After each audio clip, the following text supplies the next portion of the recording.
हंडवाड़ा के मामले में जो हमारे शहीद हुए, हमारे 5 साथी, ये 7 सेक्टर राष्ट्रीय राइफल्स के अंडर आता है और 21 आरआर जो है वो यूनिट थी, तो उसके 4 शहीद हुए और 1 जम्मू एंड कश्मीर पुलिस का शहीद हुआ। तो पाकिस्तानी ये कह रहे थे कि साहब हमने इसमें कुछ नहीं करा और आप लोग जो हैं वो कश्मीरियों को परेशान कर रहे हैं, इसलिए कश्मीरी रिएक्ट कर रहे हैं और पाकिस्तान को ब्लेम ना करें। तो मैंने टीवी पे ये बोला कि देखो, इसका बदला जरूर लेंगे हम, चाहे पाकिस्तान में लें चाहे बलूचिस्तान में लें, चाहे पाकिस्तान में लें चाहे बलूचिस्तान में, यानी कि मैंने पहले ही बलूचिस्तान को पाकिस्तान से अलग कर दिया, पहली चीज। दूसरी चीज, मैंने बोला तुम्हारी हवा निकाली जाएगी, अभी तुम देखना 10 से 15 दिन के अंदर तुम्हारे ऊपर कोई ना कोई जरूर एक्शन होगा। अच्छा, बात ये हुई कि ये मैंने बोला, फिर मैंने बोला कि मेरे पास बलोच जो लीडर्स हैं उनके फोन नंबर है मेरे पास, मैंने अपना फोन ऊपर करके बोला और मैंने बोला कि इसमें मंगल हैं, मरी हैं, बख्ती हैं, जितने भी ट्राइब्स वाले हैं वो उनका नंबर मेरे पास है, तो मैं आप चाहें तो मैं आपको दे सकता हूं। मैंने पाकिस्तानी पैनलिस्ट को बोला। अब हुआ ये कि 24-48 घंटे के अंदर पता नहीं क्या हुआ, बलोचियों ने एक्शन करा और 6 पाकिस्तानी फौजी मार दिए।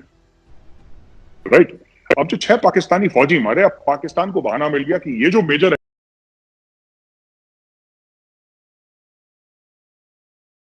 इसके हुक्म पे वहां पे अटैक हुआ है। अब ये देखिए, मैं वही कह रहा हूं ना, जब पाकिस्तान डूबेगा तो जहालत की वजह से डूबेगा, इसलिए नहीं डूबेगा कि इंडिया ज्यादा ताकतवर है, वो खुद जाहिल है इसलिए डूबेंगे। इंप्लोजन होगा, एक्सप्लोजन नहीं हो सकता पाकिस्तान का। आप कभी सोच सकते हैं कि रॉ, जिसको ब्लेम करते हैं अक्सर, कि रॉ का एक एजेंट या रॉ का एक ऑपरेटिव एक नेशनल टीवी स्टूडियो के अंदर, एक नेशनल जो मीडिया हाउस है उसके टीवी स्टूडियो के अंदर बोलेगा कि हाँ मैं स्ट्राइक करवाऊंगा। खुफिया एजेंसी मतलब खुफिया, उसमें कौन काम करता है वो भी खुफिया, उसमें कौन काम नहीं करता वो भी खुफिया, सब मतलब हर एक चीज का ना, जो नहीं काम करता उसके बारे में भी पूरा अलग से रखते हैं उसको, और जो काम करता है उसको भी अलग से रखते हैं। तो इन लोगों को ये, और ये पता है पाकिस्तानियों को कि मेरे बारे में जो बोल रहे हैं झूठ बोल रहे हैं, दे नो वेरी वेल। अब इन्होंने क्या करा वैभव, आपने वो वीडियो देखा होगा और आप दर्शकों को जरूर वो वीडियो दिखाइएगा जिसमें दिखाया कि भाई मेरे पुतले को वो फांसी दे रहे हैं। ये इन्होंने 3 जगह करा पाकिस्तान में, 3 जगह पाकिस्तान में इन्होंने अलग मुख्तलिफ जगहों में मेरे पुतले पुतले को फांसी पर लटकाया, मारा, जूते चप्पलों से मारते हैं फिर जलाया, भी अपने शौक पूरे कर रहे थे। अब देखिए वैभव, जो पाकिस्तानी रोते रहते हैं ना कि बलूचिस्तान में हमारे 6 मार दिए बलोचों ने, फ्रीडम फाइटर्स जो है उन्होंने इतने मार दिए, तो इनके 6 नहीं वैभव, इन्होंने इतनी तशद्दुद करी है, इन्होंने इज्जतें लूटी हैं बलोच औरतों की, इन्होंने जवान लड़कों को गायब करा है, इन्होंने छोटी छोटी बच्चियों को गायब करा है। इनके ऊपर तो इतनी बद्दुआएं हैं कि 6 नहीं 600 मरेंगे Vaibhav. Mark my words, I am telling you, and not because of anything else. इनके दिमागों में कोई भी कॉन्स्पिरेसी थ्योरीज हो, इनके दिमाग में कुछ भी हो कि यहूदियों की साजिश है और हिंदुओं की, ये बकवास तो करते ही हैं। Punjabi Pakistanis, they have very limited IQ. सच्ची बात तो यह है कि अपने गरिबान में झांक कर देखें ये लोग। बांग्लादेश क्यों अलग हुआ था? बांग्लादेश इसलिए अलग नहीं हुआ था क्योंकि हिंदुस्तान ने साजिश करी थी। मुक्ति बाहिनी इसलिए बनी थी क्योंकि 30 लाख बंगालियों को मारा और 10 लाख बंगाली औरतों के साथ रेप करा, तब जाके बनी मुक्ति बाहिनी। भाई हम अगर बांग्लादेश का एग्जांपल दे वैभव, हम हथियार पकड़ा सकते हैं मुक्ति बाहिनी को, हम उनको ट्रेनिंग दे सकते हैं, ट्रिगर तो वही दबा रहा है ना, ट्रिगर तो वही दबा रहा है। फिर तो हम वापस आते हैं जो हम बात कर रहे थे कि साहब कुलभूषण जाधव का ये हुआ कि कुलभूषण जाधव रहता था चाबहार पे, रिटायर्ड नेवल ऑफिसर था, अपना बिजनेस करता था, सब लोग जानते थे, he was very well known, सब लोग जानते थे, मिलनसार आदमी था, सबसे मिलता था, हाई हेलो उसकी चलती थी, चाय कॉफी सबके साथ बैठ के पीता था। People new Indian naval officer है, यहाँ पे बिजनेस कर रहा है, कोई छुपी बात नहीं थी किसी से। और ये बात मुझे पूरी स्टोरी सुना रहा है मुझे, किसमें, मेरा एक जान पहचान का बंदा है वहां पे, उसकी ज्वेलरी की दुकान है चाबहार में, इज अ बलोच, तो उसकी ज्वेलरी की दुकान है। उसने बताया मुझे फोन करके, मेजर साहब असली मसला ये हुआ, आज पहली बार मैं डिस्कस कर रहा हूँ, I have never said this on television, पहली बार मैं बता रहा हूँ। तो ही टोल्ड मी कि क्या हुआ कि अब सबके साथ मिलता था, उसने कभी छुपाने की कोशिश नहीं करी मैं इंडियन नेवी का हूँ, क्योंकि कुलभूषण जाधव ने हर समय सोचा कि मैंने छुपाना क्या है इसमें, what is there to hide. मैं था मैंने काम करा है, मैं तो चाबहार पोर्ट में बिजनेस कर रहा हूँ। पाकिस्तानी आर्मी की इतनी औकात नहीं थी कि खुदा के उठा लेते, जैसे हमने सर्जिकल स्ट्राइक करी, या नेवी सील्स ने, अमेरिकन नेवी सील्स ने उसामा को अंदर आके मारा, इन्होंने ये नहीं करा। इन्होंने पैसे खिलाए, वही एंटी सोशल एलिमेंट, वही तालिबान, वही स्मगलर, वही चर्सियों से, जो भी इनके क्रिमिनल एलिमेंट्स हैं, इसको किडनैप करा, इसको लेकर आए पाकिस्तान। अच्छा, जैसे ही पाकिस्तान, ईरान पाकिस्तान के बॉर्डर के, क्योंकि बलूचिस्तान ईरान में भी है, बलूचिस्तान पाकिस्तान में भी है, ये बॉर्डर के अंदर घुसे, तो उसके बारे में जो भी इंफॉर्मेशन दी थी, वो बंदे को भी मैं जानता हूं, जो पाकिस्तानी है, उसकी वैभव पूरी की पूरी फैमिली को उठा के रातों रात गायब करके ये लोग ले आए, इस्लामाबाद सेफ हाउस में रख दिया। उस घर का मुझे नंबर पता है, उसका पूरा एड्रेस पता है अबाउट दैट पर्सन, ठीक है, जो इन्होंने करा। खैर, काम इन्होंने कर दिया ऐसे वालों ने, राइट। अब हुआ ये कि इन्होंने काम कर दिया। अब ये क्या बोल रहे हैं अपनी कौम को? अपनी कौम को ये बोल रहे हैं कि कुलभूषण जाधव है जिसने, आप ये लगा लीजिए कि कुलभूषण जाधव ऐसा आदमी है जिसने की आपके यहां सारी दहशतगर्दी के जो चीजें हैं बेसिकली कि इसकी वजह से हुई हैं, ऐसा बता रही है पाकिस्तान कि Kulbhushan Jadhav is the one. भैया जो कर रहा है, तो अब आप देखिए, ये प्रूफ है। मैं इनको ये कहना चाहता हूं, ये कैसा प्रूफ है? आपने एक आदमी पकड़ लिया, आपने उसको टॉर्चर करा, आपने उसकी जेब में एक झूठा पासपोर्ट डाला, राइट, आपने उसकी जेब में झूठा पासपोर्ट डाला, और आपने उस आदमी को इतना टॉर्चर करा, आपने उसको ड्रग्स दिए, आपने उसको केमिकल्स डाले, आपने उसको टॉर्चर करा, पता नहीं आपने क्या क्या करा उसके साथ। उसके मुंह से उसने बड़बड़ा दिया जो उसको बड़बड़ाना था। उसके बाद आपने वीडियो एडिट करा, जो वीडियो रिलीज करा है पाकिस्तान में, उसमें 152 से ज्यादा कट्स हैं वैभव, 152 से ज्यादा कट्स हैं। और कॉन्सुलर एक्सेस के बारे में जो इंटरनेशनल कोर्ट ऑफ जस्टिस कहते हैं, उसमें इंडिया की बात रखी कि साहब आप कॉन्सुलर एक्सेस दीजिए उसको। तो मैं ये पूछना चाहता हूं पाकिस्तानियों से कि भाई, आप ये कहते हैं कि कुलभूषण जाधव मतलब ने गलत काम करा, और आप लोग कहते हैं कि टेररिस्ट है, राइट। आप उसको कोर्ट में क्यों नहीं ले गए? आपने मिलिट्री कोर्ट से क्यों करवाई? क्योंकि इनको पता था कि कोर्ट में इनके हो सकता है, वैसे इनके जज भी बिल्कुल बड़े करप्ट हैं, और डैम के नाम पे पैसा खा के गायब हो जाते हैं, फिर अमेरिका में दिखते हैं, पाकिस्तान में नहीं दिखते। ये इनका किरदार है इनके जजेस का, सब नहीं पर काफी हद तक इनकी जुडिशरी ऐसी है। तो अब सुनिए, अब इनको कुलभूषण जाधव का मामला हो गया ठंडा, राइट। आप ये बोल रहे हैं कि हमें प्रूफ मिली, ये प्रूफ थोड़ा ना होती है। आपने एक आदमी को पकड़ लिया, कल कोई पाकिस्तान एम्बेसी का या हाई कमीशन का आदमी दिल्ली में है, कोई बाहर जाएगा, हम उसको पकड़ लेंगे और उसको मार मार के बोलेंगे, वो तो बोल देगा मैं जासूस हूं, चाहे वो बेचारा वहां पे क्लर्क हो। इतना मारेंगे वो कबूल कर लेगा जासूस है। तो क्या इंडिया फिर ये बोलना शुरू कर दे कि जासूस ने जासूसी करते हुए पकड़ा गया? इसको नहीं पकड़ा गया ना। और देखिए, कुलभूषण जाधव जिस दिन कैप्चर हुआ, या जिस दिन उसकी किडनैपिंग हुई कुलभूषण जाधव की, with in 24 hours the late honorable Sushma Swaraj, who was our external affairs minister, she said कि नेवल ऑफिसर है, हमारा बंदा है, इसको वापस करो। सुषमा स्वराज ने बोला उसको कि हमारा बंदा है, आप लोग उसको गलत तरीके से ले गए।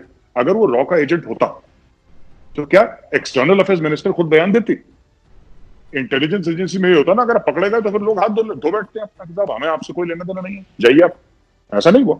अब क्योंकि जो मैंने टेलीविजन पे बयान दिए, इससे ये लोग हो गए परेशान, क्योंकि भाई रावण की नाभि कहां है, पाकिस्तान अगर रावण है और उसकी नाभि कहां है, ये तो वैभव आपको पता है और मुझे पता है कि कहां पे टच करोगे तो चीख निकलेगी, कहां पे इनकी फॉल्ट लाइंस कहां पे हैं, कितने परसेंट इनके शिया हैं, कितने सुन्नी हैं, कितने बरेलवी हैं, कितने देवबंदी हैं, कितने इनके अहले हदीस हैं, कितने सेवनर्स हैं, कितने ट्वेल्वर्स हैं, राइट।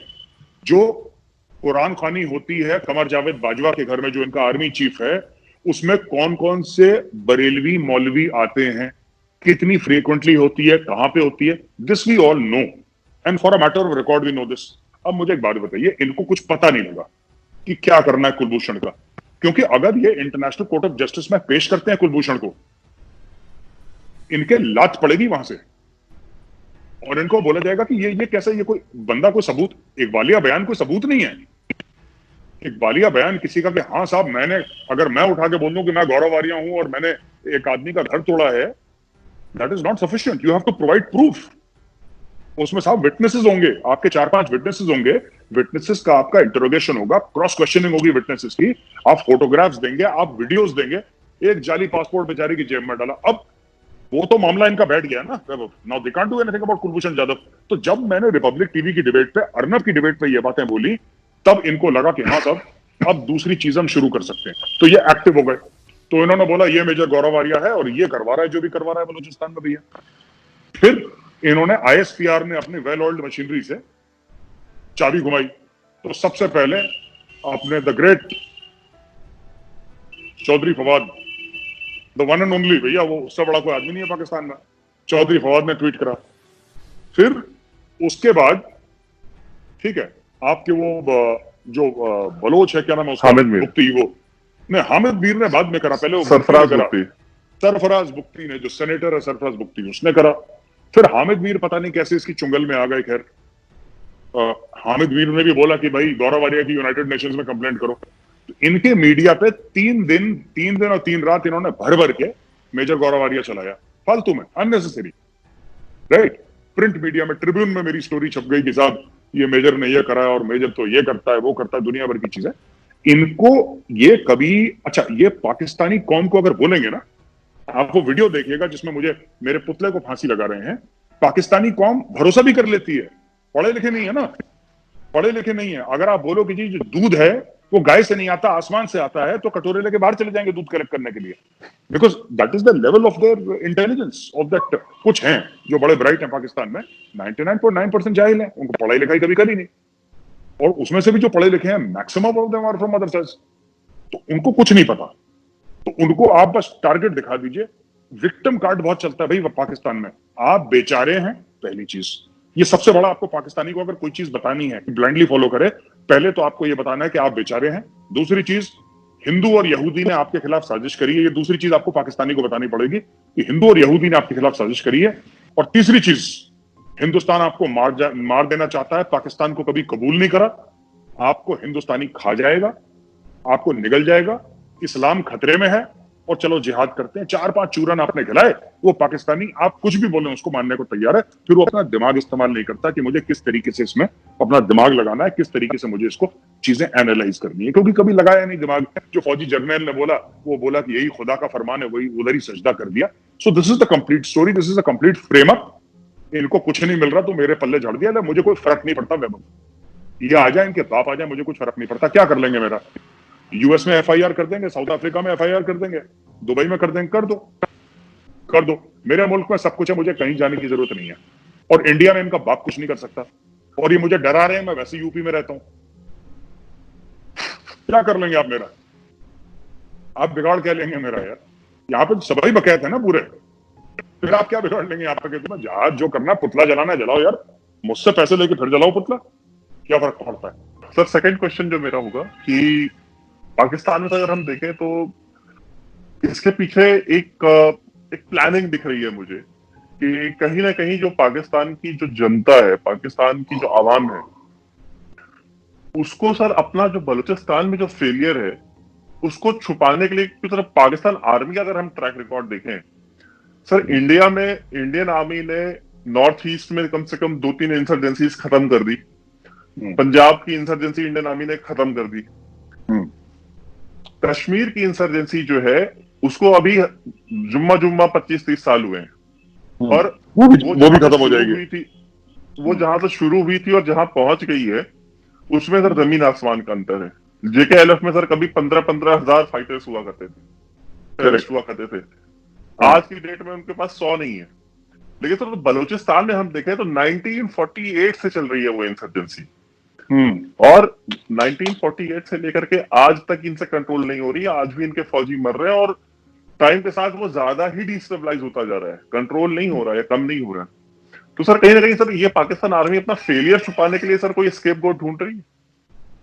वैभव, आपने बिल्कुल ठीक बोला, ये अपना फेलियर छुपाने के लिए ही स्केपगोट ढूंढ रही है पाकिस्तानी फौज बलूचिस्तान में। 47-48 से इंसर्जेंसी चल रही है ये, ठीक है, तो आप लगा लीजिए 70-71 साल हो गए। This must be amongst the world's longest running insurgencies. इनको लगता है कि बलोच आ जाएंगे काबू में। देखिए, क्योंकि ना इनका वही पाकिस्तानी पंजाबी माइंडसेट है। अब अंग्रेजों के टाइम पे अंग्रेजों के खिलाफ कौन लड़ा? कौन लड़ा?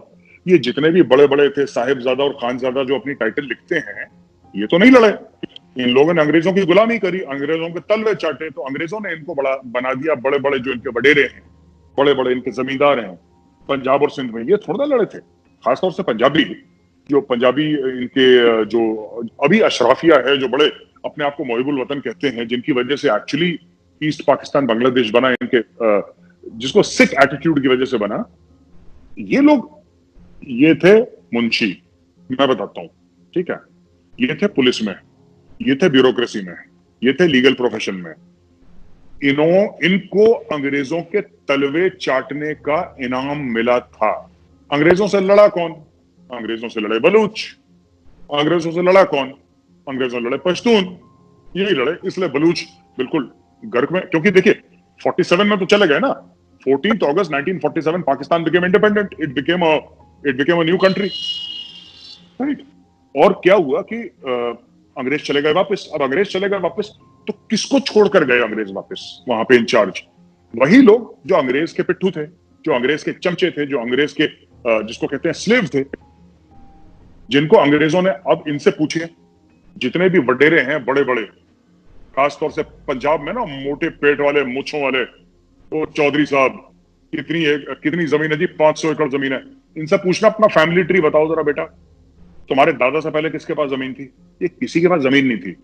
ये सब अंग्रेजों के टाइम से, आज से 100 साल पहले, 150 साल पहले, इन लोगों को हजारों, क्योंकि ये लोग क्या करते थे, अंग्रेजों को अगर चाहिए मैन पावर लड़ने के लिए, फौजी, क्योंकि पंजाबी मुस्लिम बहुत गए थे लड़ने के लिए, राइट।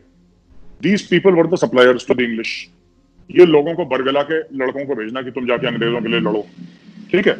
इंडिया में भी बहुत ऐसा है, ऐसी बात नहीं है कि यहाँ पे हिंदू या सिख नहीं लड़े, वो भी बहुत लड़े। लेकिन यहाँ पे हम लोगों ने जिसको भी मिला, जो भी बड़े बड़े जमींदार थे, हमने आजाद होते ही 1-2 साल के अंदर पूरी जमींदारी प्रथा हमने खत्म कर दी। अब हमारे यहाँ कोई जमींदार नहीं, कोई ये नहीं कर सकता कि मेरे पास 500 एकड़ जमीन है, कोई कह ही नहीं सकता हिंदुस्तान में। हाँ, कंपनी हो सकती है, जो कंपनी मोटरसाइकिल या कार की फैक्ट्री, वो अलग चीज है। कोई किसान ये नहीं कह सकता, कोई जमींदार ये नहीं कह सकता कि मेरे पास 500 एकड़ एग्रीकल्चरल जमीन है, हो ही नहीं सकते इंडिया में। हमने खत्म कर दिया जमींदारी। इनके यहाँ है। तो ये जमींदार कौन है जो पंजाबी हैं?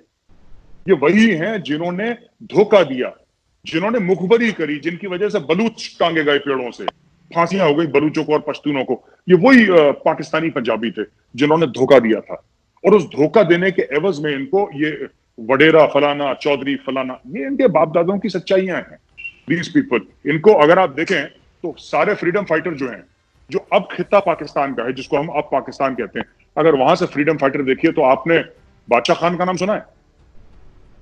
Everybody has heard frontier Gandhi, बादशाह खान इज अ लेजेंड। आप बाकी देखिए जितने भी थे, आपको बलोची मिलेंगे मैक्सिमम, अंग्रेजों से लड़ते हुए आपको बलोची मिलेंगे, राइट। या फिर मरी बलोचियों के मेंगल बाद बुक्ति। मरी मेंगल बुक्ति उक्ति, ये सब अंग्रेजों से लड़ते रहे। ये मर गए, लड़ते रहे। ये गरीब तो थे वे, एक्सेप्ट फॉर फ्यू फैमिलीज। ये बलोच तो गरीब थे, आज भी गरीब हैं।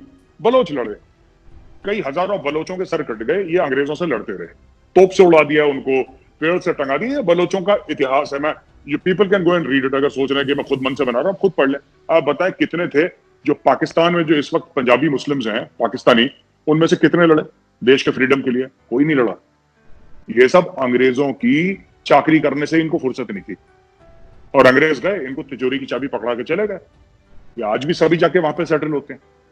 गुलामी की आदत नहीं गई ना इनकी। तो ये इनकी स्टोरी है। वैभव सर, हमने देखा है कि सर हाल ही में कि पाकिस्तान के JF-17 थंडर और F-16 जो है वो काफी ज्यादा फ्लाई करते हुए देखे गए हैं जो POK के आसपास, और जो इंटरनेशनल बॉर्डर है उधर भी इन्होंने गश्त बढ़ाई है अपने फाइटर जेट से। तो सर कहीं ना कहीं सर पाकिस्तान को इस चीज का डर है कि हंडवारा का जो बदला है, जैसा कि हमने कहा था कि जब तक पाकिस्तानी फौजी नहीं मरेंगे तब तक ये हिसाब पूरा नहीं होगा। तो सर कहीं ना कहीं पाकिस्तान को सर इस बात का रियलाइजेशन है कि ये कहीं ना कहीं इंडियन आर्मी जो है एक और सर्जिकल स्ट्राइक कर सकती है। वैभव, मुझे नहीं लगता कि इसका हंडवाड़ा से कोई भी लेना देना है। इसका मामला कुछ और ही है। मामला ये है कि इंडिया ने आज से 12 से लेकर 15 दिन पहले इंडिया ने एक पाकिस्तान को मैसेज, पाकिस्तान ऑक्यूपाइड कश्मीर और गिलगिट बाल्टिस्तान भारत के एरिया हैं, आप इसको खाली करिए, निकलिए यहां से। ये इंडिया ने ऑफिशियली पाकिस्तान को बोला, पहली चीज। दूसरी चीज, through Doordarshan and all India radio, Pakistan के जो POK और गिलगिट बाल्टिस्तान के जो एरियाज हैं, खासतौर से गिलगिट, खासतौर से मुजफ्फराबाद और आपका मीरपुर, इन सब एरियाज के टेम्परेचर बताने शुरू कर दिए भारत ने, एज पार्ट ऑफ इंडिया। ये हिंदुस्तान का पार्ट है, एज पार्ट ऑफ इंडिया। अब इससे दो चीजें हुई। जो आम पाकिस्तानी है, जाहिल सोशल मीडिया पे, जो ट्विटर पे आम पाकिस्तानी है, जिसको खुद नहीं पता कि सूरज कहां से उगता है, पूरब से या पश्चिम से, उसने बोला कि क्या फर्क पड़ता है भाई, आप टेम्परेचर कहीं का भी बताएं, उससे क्या फर्क पड़ता है। वो एक पाकिस्तानी था, लेकिन पाकिस्तानी आर्मी, नेवी और एयरफोर्स को पता लग गया कि भारत टेम्परेचर क्यों बता रहा है, तापमान क्यों बता रहा है, इसीलिए वो जहाज उड़े। JF-17 थंडर और जो F-16 उड़े, इसलिए उड़े क्योंकि इंडिया ने साफ कर दिया कि हमें पीओके लेना है। हम क्लियर हैं, इंडिया ने उनको बता दिया कि हम पीओके लेने की सोच रहे हैं और हम तुम्हें चेतावनी दे रहे हैं कि हम ले रहे हैं, अब तुम्हें जो करना है तुम कर लो। ये उसलिए उड़, ये हंडवारा के चक्कर में जहाज नहीं उड़ा इन लोगों ने। इन्होंने इसलिए जहाज उड़ाए वैभव, क्योंकि इनको लग रहा है कि पीओके पे बहुत बड़ा एक्शन होने वाला है। इनका गला सूख गया है, माथे पे ठंडे पसीने हैं, और यही असली स्टोरी है वैभव। आप अभी तक इंडियन पब्लिक को भी ये बात पूरी तरीके से समझ में नहीं आई कि ये कितना बड़ा एक्शन है। तापमान बताने वाला जो एक्शन है ना, ये अपने आप में कितनी बड़ी चीज है, इंडियन पब्लिक को भी समझ में नहीं आया, क्योंकि लंबा गेम है जो मोदी सरकार ने खेला है।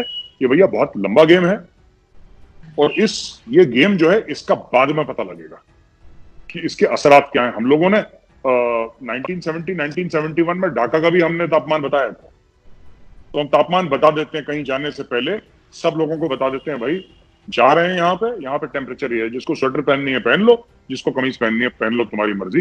तापमान बता दिया है, अब वहां पे एक्शन होगा। मैं ये नहीं कह रहा कल होगा परसों होगा, लेकिन ये एरिया हमें वापस लेना है, राइट? ये एरिया हमें वापस लेना है, ये क्लियर है। वैभव, हाल ही में स्टिमुलस पैकेज इमरान खान ने अनाउंस करा, $8 अरब का, मोटा मोटी $8 अरब का स्टिमुलस पैकेज अनाउंस करा। फिर मोदी जी ने करा अनाउंस $300 बिलियन का। अब आप देखिए, कहां 8 कहां 300। ये कंपटीशन किससे कर रहे हैं फकीर? कंपटीशन किससे कर रहे हैं, राइट? ये लोग, पाकिस्तानी लोग, जो अपनी आवाम को, अपने आवाम को गिरवी रख दिया इन्होंने, 20 करोड़ इंसानों को गिरवी रख दिया, अपने गुरूर को गिरवी रख दिया। कभी चीन के पैर पकड़ते हैं, कभी सऊदी अरब के सामने माथा टेकते हैं, कभी कहते हैं 2-3 अरब के लिए चिल्लड़ों के लिए। वैभव, ये लोग जो कहते हैं कि हिंदुस्तान से कोई ट्रेड नहीं होगी जब तक कश्मीर, इतनी बड़ी बड़ी बातें करते हैं, और ये उसी भिखारी की तरह जिसका जेब फटी हुई है, औकात 2 रुपए की नहीं है। वो कहते हैं ना कि घर में नहीं है दाने अम्मा चली बुलंद। अब आप सुनिए, इन लोगों ने सऊदी अरब से वो प्लेन दिया जब इमरान खान गया था, he did not have his own aircraft. ये इनके फटे हाल है। फिर इतना एटीट्यूड है कि इंडिया को हम बैन करते हैं ट्रेड। कल परसों फिर इन्होंने पैर पकड़ ली कि दवाइयां दे दो। क्यों दे दें तुम्हें दवाइयां? कि तुम बच जाओ, फिर तुम और जिहादी भेजो इंडिया। मैं तो मोदी जी से यहां पे रिक्वेस्ट करूंगा, हाथ जोड़ के, मोदी जी इनको दवाई मत देना। पहले मैं बहुत कहता था मेडिकल वीजा दो, मैंने वैभव खुद बहुत अपील करी है कि मेडिकल वीजा दे दो, इनको ये दे दो। बेचारे, कोई बेचारे नहीं, मेरी गलती थी, और एक तो मैं माफी चाहता हूं। और मेरा दिमाग, मेरी आंखें कब खुली? मेरी आंखें तब खुली जब सुषमा स्वराज जी की डेथ हुई। सुषमा स्वराज जी ऐसी थी कि किसी पाकिस्तानी ने बोल दिया कि साहब मेरे बच्चे की तबीयत खराब है, इसकी तबीयत खराब है, ओवरनाइट उसको वीजा मिलता था। सुषमा स्वराज जी ने बोला कि कोई बात नहीं, कशीदगी 2 मुल्कों के बीच में है, राइट? 2 मुल्कों के बीच में है, इसमें गरीब पाकिस्तानी क्यों पिसे? बेटा कोई बात नहीं, आ जाओ, तुम आ जाओ। इन्होंने क्या करा, जब सुषमा स्वराज जी का निधन हुआ, and she was such a great lady, she was such a great lady, उस लेडी के घर से कोई खाली हाथ नहीं गया वापस। जो आया उसने अपने जितना हो सकता था, she has done the best for everybody she could. इन लोगों ने सुषमा स्वराज जैसी, जिसको कहते हैं ना कर्मठ, देशभक्त और एक्चुअली इंसानियत की खिदमत करने वाली, उसको गालियां दी उन्होंने जब उनकी डेथ हुई। तब मेरी आंखें खुली। Pakistani verified handles, they were talking ill about her, and I was very surprised. I said, मैंने दिल में सोचा कि गौरव, तुम जो सोचते थे ना कि ये करो और दिल पसीज जाए, you were wrong, you were wrong, you were totally wrong. ये कौम इस लायक नहीं है कि इसकी मदद करो। एक टैबलेट नहीं भेजो वहां, इनको टैबलेट तब देंगे, तब इनको बोलो पहले, सबसे पहले 4-5 चीजें होनी चाहिए बाबा हमारी। ये गरीब तो ही, फुकरे तो ही, जो आपने बोला ना 8 बिलियन बनाम 300 बिलियन, वो तो अलग, एक अलग बात है। ये दाऊद इब्राहिम को वापस करें सबसे पहले, ये हाफिज सईद को हमारे हवाले करें सबसे पहले, ये मौलाना मसूद अजहर, सैयद सलाउद्दीन, ठीक है, इनको तो फ्लाइट में भेज के इंडिया भेजें अपने खर्चे में, पहली चीज। दूसरी चीज, ये पीओके खाली करें, सबसे पहले गिलगित बाल्टिस्तान खाली करें। और आखिरी चीज, बलोचों पे तशद्दुद करना बंद करें। ये बलोचिस्तान को फ्रीडम दें। तब कहना कि तब अगर तुम भूखे नंगे मर रहे होगे तब हम सोचेंगे दवाई भेजने की, वरना तुम अपने बाप चीन से ले लो, हमें कोई जरूरत नहीं तुम्हें दवाई। मुझे कभी नहीं लगा था मैं इतने कड़वे शब्द बोलूंगा, कभी नहीं लगा था मुझे। लेकिन जब से इन्होंने सुषमा स्वराज जैसी a lady of such high standing, Sushma Swaraj ने किसकी मदद नहीं करी भाई, किसकी मदद नहीं करी। उसने कभी नहीं सोचा कि पाकिस्तानी है। उसने बोला बच्चा बच्चा होता है, कोई बात नहीं बेटा, आ जाओ तुम्हारा इलाज कराएंगे। कोई बैंगलोर में, चेन्नई में किसी का इलाज। I am not in favour, I am sorry, बड़ा कठोर दिल करके कह रहा हूं, मुझे खुद बुरा लग रहा है कहते हुए, पर लेकिन इट्स अ मस्ट। क्योंकि ये लोग भेजते रहेंगे और फिर तुम्हें गाली देंगे, फिर तुम्हें गाली देंगे। I can not repeat the words that they have said for Sushma Swaraj. I can not repeat. मतलब अगर वैभव आपको पता लग जाए आपका खून खोल जाएगा। इन्होंने ऐसी ऐसी चीजें मैंने देखी हैं, पता नहीं मैंने आपके साथ शेयर करा कि नहीं करा। You would be shocked the kind of words that they have used for that lady, जिसने दिन रात इनकी मदद करी। ये नाशुक्रे लोग हैं, ये एहसान फरामोश लोग हैं, ऐसी लायक ही नहीं है ये। इनसे बोलो, इमरान से बोलो, जाए तो हमारा विदेश से इलाज कराए, जहां पे भी इलाज कराए। We are not interested. Vaibhav, एक सच्ची कड़वी बात है जो हमें कहनी पड़ेगी, ठीक है, हमें अच्छी लगे ना लगे। सबसे मुनाफिक, सबसे खुदगर्ज, सबसे एहसान फरामोश कौम अगर कोई है तो वो पाकिस्तानी पंजाबी हैं, राइट। अमेरिका से भीख मांगी और तालिबान से बोलकर अमेरिका के ही फौजी मरवाए। अमेरिका से भीख के पैसे लिए, एड के पैसे लिए, लोन के पैसे लिए। ओसामा को 5.5-6 साल अपने वतन में रखा छुपाकर।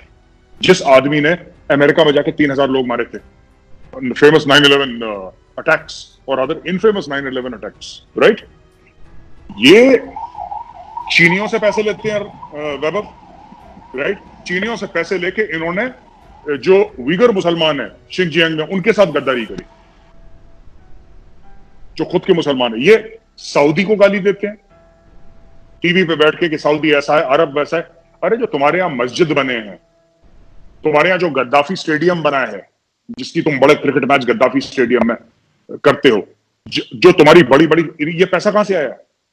Nuclear bomb. लंदन, हाँ न्यूक्लियर बॉम्ब। देखो न्यूक्लियर बॉम्ब, यूर राइट। ये न्यूक्लियर बॉम्ब जो तुमने बनाया, तुम्हारे पास पैसे थे? तुम्हारे पास 2 रुपए नहीं थे जेब में, गरीब आदमी? तुम्हारा न्यूक्लियर बॉम्ब बनाया। लंदन ट्यूब में इन्होंने बॉम्बिंग करवा दी अंग्रेजों से पैसा लेके। ये किसी के सगे नहीं है, मैं बता रहा हूं। एंड आई रियलाइज टुडे, जो मैं कहता था, मैं सोशल मीडिया पर लड़ जाता था भाई लोगों से। लोग कहते थे कि हमें पाकिस्तानियों को मतलब वीजा देने चाहिए। एक आदमी है 36 ईयर्स का, उसकी लिवर में प्रॉब्लम है, लाहौर का रहने वाला है, उसको इंडिया आके इलाज करवाना है, 36 साल का। मैं लोगों से लड़ा हूं कि तुम लोगों में इंसानियत नहीं है। फौजों की लड़ाई होती रहती है, लेकिन क्या तुम लोगों में इंसानियत नहीं है? वो 36 साल का आदमी है लाहौर में, वो बेचारा, उसकी जान चली जाएगी, नहीं हमें उसको वीजा देना चाहिए। मैं लड़ा, मैंने फोन करे भाई सरकार में लोगों को कि आप कुछ करें।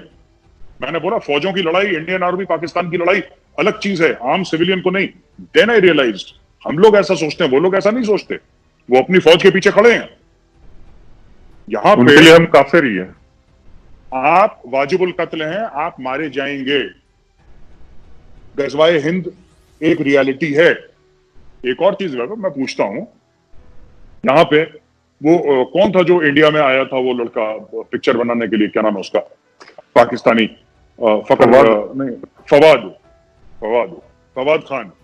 फवाद खान आया था इंडिया में पिक्चर बनाने के लिए। जब पुलवामा हुआ है, उसके पहले भी जो हादसे हुए हमारे टेररिस्ट, जो बड़ी ट्रेजेडीज हुई हैं, पूरा हिंदुस्तान हिल गया उससे। आज भी आंखें नम हो जाती हैं हमारी। उनसे बोला कंडेम करो, नहीं करा उसने कंडेम। हमने ये तो नहीं बोला था कि तुम अपनी फौज को कंडेम करो, अपनी आईएसआई को कंडेम करो, पाकिस्तान को कंडेम करो, ये तो नहीं बोला था हमने। हमने बोला टेररिज्म को कंडेम करो, उसने नहीं करा कंडेम। यार तुम्हारे यहां से क्या, तुम्हारे पैसे खिला के, लेकिन सगा इनको मैं बता रहा हूं, इनके साथ कोई रहम मत करो, तभी ये सीखेंगे। ये सब हम लोग कहते हैं ना कि नहीं, let the armies fight and this is a honourable thing and let, कोई ऑनरेबल कुछ नहीं है। ये लातों के भूत हैं। इनको जब तक पाकिस्तानी पंजाबियों को जूते मारते रहोगे, तब तक इनकी औकात वही है, इनको औकात दिखाते रहो। और बिना गलती के जूते मारो वैभव। वेट मत करो कि पाकिस्तानी पंजाबी गलती करे, बिना गलती के सर पे 4 जूते मारो। सवेरे उठो, गुड मॉर्निंग बोलो, 4 जूते मारो, काम पे जाओ, घर आओ, फिर 4 जूते मारो, गुड नाइट बोलो, तब ये लाइन पे रहेंगे।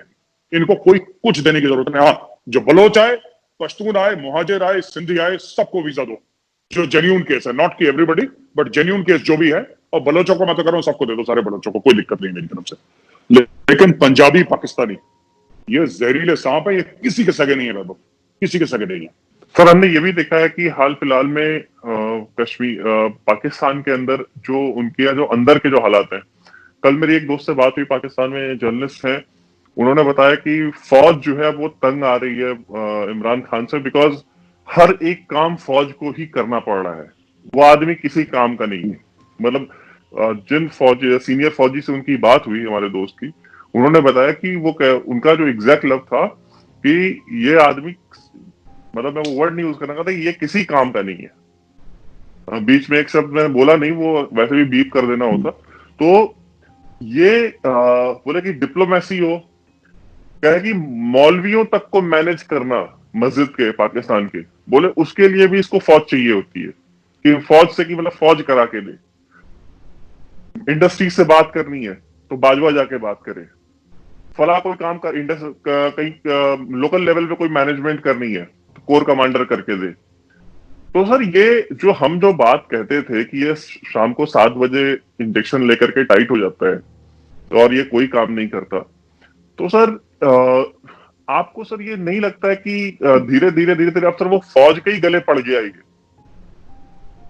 बिल्कुल यार, फौज के गले। ये तो वैभव हमने क्या बोला था, मार्च तक इसको निकाल देंगे, फिर कोरोना वायरस हो गया, पूरे दुनिया जहान में शटडाउन हो गया, कोरोना वायरस की वजह से बचा हुआ है, वरना फौज तो हमने एक अपने वीडियो में बोला था ना 31 मार्च तक जाएगा ये वैभव चला जाता, ये कोरोना हो गया तो ये 6-8 महीने बाद टल गई इसकी, ये 5 साल अपने कंप्लीट नहीं करेगा, फिर जाएगा ये नालायक आदमी है, इसको कुछ नहीं आता। ये सिर्फ क्या कर सकता है, कंटेनर में खड़े होकर माइक लेके बकवास कर सकता है, ये कर दो, ऐसा कर दो, ये कर दो, बस ये लेक्चर दिलवा दो उसको, 7 बजे टाइट करवा लो, और इसको 4-5 वर्ड जाते हैं, Modi, Hindutva, RSS, fascist, Islamophobia, इसके अलावा इसका कोई काम ही नहीं है। तो फौज के तो गले पड़ ही गया। अब एक बात बताओ भाई, मोदी जी गए लाहौर, गए, सही गए गलत गए वो मोदी जी की मर्जी, is the prime minister event. तो भाई इमरान खान के सपोर्टर्स ने नारा लगाया बहुत तगड़ा, जो मोदी का यार है गद्दार है, गद्दार है। ठीक है, अरे नवाज शरीफ क्या कह रहा था, यही तो चाह रहा था कि दोनों मुल्कों में अमन हो जाए, उस आदमी ने अमन करके भी दिखाया। और वैभव एक बात माननी पड़ेगी हमें, जब जंग का मौसम था तो उसने जंग भी करके दिखाई। नवाज शरीफ ने, स्टेट्समैन की वो होती है, अभी तक इन्होंने क्यों प्रूफ नहीं पेश करा नैब में नवाज शरीफ के खिलाफ, नेशनल अकाउंटेबिलिटी ब्यूरो में, कोर्ट में केस, इन्होंने केस क्यों नहीं करे? जितने जितने लोगों को इन्होंने जेल में डाला था सबके सब जेल से बाहर क्यों निकल गए? Where is Zardari? Where is Zardari? मैं आपको छोटी सी बात बताता हूं, जिसको कहते हैं ना नटशेल। नटशेल में यह है कि इमरान खान को कुछ नहीं पता, वो हवाबाजी कर रहा है, he has got no clue. कम से कम नवाज शरीफ में इतनी गट्स तो थी, इतनी हिम्मत तो थी, इतना जिगरा था उसमें कि वो बाहर से आया ट्रायल फेस करने के लिए। आया कि नहीं आया? जब उसको मोदी से हाथ मिलाना था कि दोनों मुल्कों में मोहब्बत हो, पीस हो, उसने वो भी करा। जब उसको लगा कि एटमी धमाके करने चाहिए, उसने धमाके भी करे नवाज शरीफ ने। इसको तो पता ही नहीं कि एटमी धमाके भी होते हैं। मैं ये नहीं कह रहा है करवाएगा, इसको कुछ नहीं पता। हर चीज में उसको, नाडरा भी है तो नाडरा भी अगर गिनती कर रही है तो उसमें भी फौज चाहिए इसको, कोई मीटिंग कर रही है उसमें भी कोर कमांडर प्रेजेंट होना चाहिए। ये पता किस चीज की निशानी है? एक तो ये इनकॉम्पिटेंट है, यानी नालायक है, एक तो ये बात है इसके साथ। दूसरी चीज ये इनएफिशिएंट भी है। एक तो इनकॉम्पिटेंट है कि जी कोई ये कह दे कि साहब इमरान खान गधा है, गधा तो है ही। ये जो काम के लिए रखा गया था, एक स्पेसिफिक काम, एक तो ओवरऑल हो गया ना गधा, ये उस स्पेसिफिक काम के लिए भी ठीक नहीं है। ये he has become a stone cross for the Pakistan army to carry, and Bajwa is carrying that cross। अब बाजवा भी सोच रहा होगा कि मेरी किस दिन मत मारी गई थी, किस आदमी को मैं लेकर आया चरसी को। कोकेन करता है, चरस करता है, क्या करता है? कोकेन करता है, कोकेन करता है, कोकेन। इस कोकेन ची को मैं कहां लाया पकड़ के यार? बाजवा अपने कान पकड़ के माफी मांगता होगा, अल्लाह के सामने बोलता होगा मुझसे गलती हो गई, मुझे माफ कर दो। तो Imran Khan is a liability for the country. आप ट्वीट देखिए उसके। अच्छा, सबसे बढ़िया मुझे पता क्या लगता है, इमरान खान रोज वैभव मोदी जी को 4 बार गालियां देता है। ठीक है, 4 बार गालियां देता है रोज, ट्विटर पे, मोदी ये, मोदी वो, मोदी ये, मोदी वो, पूरा। मोदी जी ने आज तक एक बार भी जवाब नहीं दिया। आपको वो मुहावरा याद आता है इससे? सुना दीजिए अगर आपको मुहावरा याद आता हो तो। हाँ, ये कुत्ते भौंकते रहते हैं और हाथी अपने रास्ते निकल जाता है। बस हाथी चलता रहता है, कुत्ते भौंकते रहते हैं। अगर आप नरेंद्र मोदी का ट्विटर देखें और इमरान खान का ट्विटर देखें तो सबसे पहले आपके दिमाग में यही मुहावरा आएगा कि हाथी चलता रहता है और कुत्ता भौंकता रहता है। यही है बस। और जो कुत्ता है वो $8 बिलियन देके खुश हो जाता है कि जैसे उसने पूरी महफिल लूट ली। ठीक है, हाथी $300 बिलियन देके भी हाथ झाड़ता और बोलता है ठीक है काम पे चलो। यही यही है बस। सर 12 मौसम है पाकिस्तान में, अगर आपको जी नहीं पता हो तो। हाँ। और मुझे नहीं पता कि दुनिया के और किसी देश में 12 मौसम है या नहीं। पाकिस्तान में है, और इमरान खान के वजीर आजम बनने के बाद ही 12 मौसम आए हैं, उससे पहले नहीं हुआ करते थे। जी तो लेकिन सर हमने ये चीज देखी है कि पाकिस्तान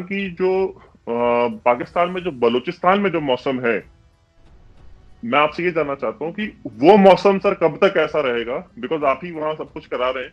तो मुझे ये बताएं कि ये मौसम कब तब्दील होगा बलूचिस्तान का, या ये इसी तरह से चलेगा? हाँ। क्या ये सवाल एक रॉ एजेंट का दूसरे रॉ एजेंट के लिए था? चलिए। अच्छा, ऐसा है कि देखिए, जब तक ये बलोचों को आजादी नहीं देंगे, जब तक बलोचिस्तान एक आजाद मुल्क नहीं बनेगा, जब तक क्वेटा में भारत का हाई कमीशन नहीं होगा और जब तक नई दिल्ली में बलोचिस्तान का हाई कमीशन नहीं होगा, तब तक ये मौसम वैसे ही खराब रहेगा। और उसका रीजन, आधा रीजन हम एक पुराने वीडियो में कर चुके हैं वैभव। देखिए, बलोच में नेशनलिज्म की फीलिंग बहुत तगड़ी है, और वो जो फीलिंग है वो रिलीजन से ज्यादा तगड़ी है। और इन लोगों ने बहुत करप्ट करने की कोशिश करी बलोचों को, ये कश्मीर चले जाओ, ये चले जाओ, वो चले जाओ, वहां पे मदरसे बना दिए, आपको सच्चा इस्लाम दिखाएंगे। ये इन्होंने लाख कोशिश कर ली, बलोच फिर भी इनको ठोक रहे हैं।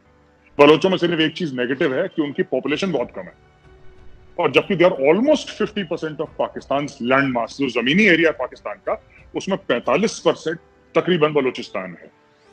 45%। तो आप समझ लीजिए बलोचिस्तान का साइज क्या है। पर पॉपुलेशन उसकी सिर्फ वो सिंगल डिजिट्स नहीं है।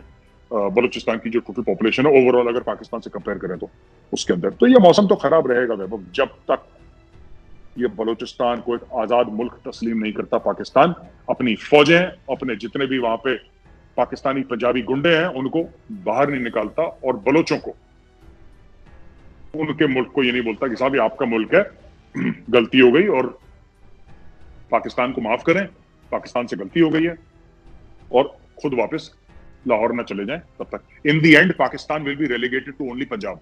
मार्क माय वर्ड्स वैभव, इसको नोट कर लें, डेट और तारीख की। मेजर ने बोला था सिंध अलग होगा, ठीक है, खैबर पख्तूनख्वा अलग होगा, बलूचिस्तान अलग होगा, और सिंध में, मैं पंजाब में भी बता रहा हूं, सराइकी प्रोविंसेस है ना, जो सराइकी एरिया जो है, सराइकी एरिया, और पूरा जनूबी पंजाब वाला मामला, ये भी अलग होगा, देख लेना। बहुत इनके यहाँ प्रॉब्लम्स हो रही हैं। हाँ, पाकिस्तानी फौज, क्योंकि पाकिस्तानियों के लिए सबसे ज्यादा क्रेडिबल इंस्टीट्यूशन है, कॉन्स्टिट्यूशन नहीं है क्रेडिबल, सुप्रीम कोर्ट क्रेडिबल नहीं है, पाकिस्तानी आर्मी क्रेडिबल है। तो जब तक पाकिस्तानी आर्मी इसको संभाल रही है, जिस दिन नहीं संभालेगी सब बिखर जाएगा। ये आर्टिफिशियल कंस्ट्रक्ट है। अगर आपको घाव है, हाथ में बहुत गहरा घाव है, तो बैंडेड कब तक खून रोक लेगा? ये तो होने वाला है, ये होने वाला है। ये इंडिया को कुछ करने की जरूरत है ही नहीं। हम तो सिर्फ ये कहते हैं कि हम अपने बलोची भाई बहनों के साथ खड़े हैं, वी आर विथ यू, वो खुद ही कर देंगे इनका। वैभव, आपको पता ही होगा कि दुनिया की इकोनॉमी क्रैश हो रही है, चाहे चाइना हो, अमेरिका हो, इंडिया हो। अब पाकिस्तान की तो वैसी इकोनॉमी थी नहीं पहले से, लेकिन जो कुछ थी, जिसको हम कहते हैं ना बर्तन के नीचे से खुरचन निकलती, जो भी खुरचन थी उसकी इकोनॉमी नाम नेहाद, वो भी नेगेटिव में चली गई, 1.6 something like that, I don't remember the exact figures. वो नेगेटिव में जाने वाली है खैर उनकी इकोनॉमी। ऐसे में इंडिया में क्या हो रहा है कि हम लोग अपनी कमर कस रहे हैं, राइट? इतने % सैलरी कटेगी, ये कटेगा, अरे कमर कस लो, मुल्क खतरे में, सबको लड़ना है। तो लोग, मतलब कोई कह रहा है नहीं हम इतना पैसा देंगे, कोई जो बड़ा आदमी है वो कह रहा है मैं इतना पैसा दूंगा, जो अमीर है, किसी की सैलरी कट रही है, मुल्क पूरा एक वॉर लाइक सिचुएशन में है कि साहब सब इकट्ठा हो जाओ और मजबूत हो जाओ जी, लड़ना है हमने, भारत के लिए लड़ना है। ये यहाँ पे जज्बा है। पाकिस्तानी फौज कह रही है कि 60% हमें सैलरी इंक्रीमेंट चाहिए, पाकिस्तानी फौज ये कह रही है कि 60% हमें इंक्रीमेंट चाहिए और अभी अपनी सैलरीज पे। ये अकेली वाहिद फौज है पूरी दुनिया में, या कोई भी सरकारी इदारा है, कोई भी सरकारी डिपार्टमेंट है पूरी दुनिया में, जो इस वक्त कोरोना वायरस में जब सब लोग बिल्कुल जमीन पे लेट गए हैं, ये कह रहे हैं हमारी तनख्वाहें बढ़ाओ, और इनकी बढ़ेंगी। चाहे आम पाकिस्तानी का गुर्दा निकालना पड़े, कलेजी निकालनी पड़े, आंख फेफड़ा निकालना पड़े, पाकिस्तानी फौज की जो मंशा है, पाकिस्तानी फौज की जो चाह है पैसे की, वो पूरी करी जाएगी। इसमें इमरान खान को तो सिर्फ साइन करना है ना, इमरान खान को साइन करना है। पैसे कहां से आने हैं? टैक्स बढ़ा दो भाई, पेट्रोल के दाम 10 रुपए बढ़ा दो, गैस के दाम इतने बढ़ा दो, इसके दाम इतने बढ़ा दो, फूड ग्रेन्स के दाम इतने बढ़ा दो, पैसा आ जाएगा, फौज को दे दो। That is what they are going to do. Thank you sir. और काफी लोगों ने हमसे रिक्वेस्ट, कुछ लोगों ने, हम दोस्तों ने ट्विटर के ऊपर और बाकी जगहों पे हमसे रिक्वेस्ट करी थी कि हम भी पीएम केयर्स में, और या हमने अगर कंट्रीब्यूट करा है तो हम बताएं या हम कंट्रीब्यूट करें। तो सर हमने करीब 1.5 लाख रुपए डिफेंसिव ऑफेंस ने सर दिए हैं पीएम केयर्स और अलग अलग संस्थाओं को जो गरीबों को इस समय खाना वगैरह खिला रहे हैं, इस तरह के अलग अलग कार्यों के लिए। तो ये एक इन्फॉर्मेशन थी सर जो मैं अपने व्यूअर्स के साथ शेयर करना चाहता था, ताकि लोगों को मालूम चले। बिल्कुल बहुत अच्छी बात है। और हमने भी अपने इंडिविजुअल कैपेसिटी में, कंपनी की कैपेसिटी में कोशिश करी है पूरा कंट्रीब्यूट करने की, कि हम पीएम केयर फंड में करें, और हमें करना भी चाहिए। और जो लोग ऐसे हैं, हिंदुस्तान में भी ऐसे कुछ लोग हैं वो जो कह रहे हैं कि इसका ऑडिट नहीं हो रहा और ये नहीं हो रहा, ये नहीं हो रहा, मैं कह रहा हूं देखो सुनो, रोना गाना बंद करो। तुम ये बताओ तुमने क्या करा, तुम ये बताओ तुमने करा क्या, तुमने कितने भूखों को खाना खिलाया। मैंने एक और चीज टीवी पे बोली थी, तो कांग्रेस वाले कह रहे थे साहब आप मतलब कैसी बातें कर रहे हैं, मोदी जो करे या नाखुश है। तो मैंने बोला प्रधानमंत्री वो आइसक्रीम नहीं है जो सबको पसंद आ जाए। You see, he is the prime minister of the country. सिर्फ आइसक्रीम होती है जो हर बच्चे को पसंद आती है, तो वो आइसक्रीम तो है नहीं, वो प्रधानमंत्री है देश का। He will take decisions which you may not like, and that's okay. Leader का काम ये नहीं है कि सबको खुश करे, लीडर का काम ये नहीं है कि सबको खुश करे। लीडर का काम ये है कि अगर जब कड़वी घुट्टी पिलानी हो तो पिलाए और कौम को सही दिशा में ले जाए। वो काम वो कर रहा है, ठीक कर रहा है, उसको करने दो। क्या उसने गलतियां करी हैं? बिल्कुल उसने गलतियां करी हैं, मोदी से गलतियां हुई हैं।